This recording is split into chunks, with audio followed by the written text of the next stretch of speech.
I feel like I'm losing my mind.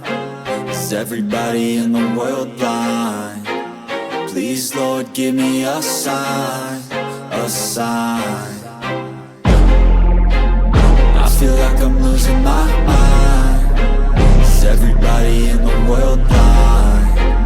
Please, Lord, give me a sign, a sign. I wanna be the greatest. Everybody on the fake shit. I look around and feel like everybody is the fakest. I make this every day and I'm impatient, hoping one day I blow up from the basement. Statement, the top is so vacant. I don't hear shit that I think is amazing. Waiting for my day when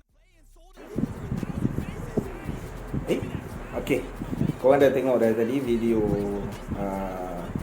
dan bahan-bahan untuk masak. Okay, masak lemak cili api PETAI bersama dengan pucuk PAKU. So korang boleh try. Dan kat sini ada satu permintaan, kalau boleh korang komen dekat bawah apakah bahan-bahan yang saya gunakan. Okay, jangan lupa subscribe, like, share dan komen. Saya Putra Kimi, selamat mencuba resepi tu. Kita jumpa lagi di video yang akan datang. Assalamualaikum.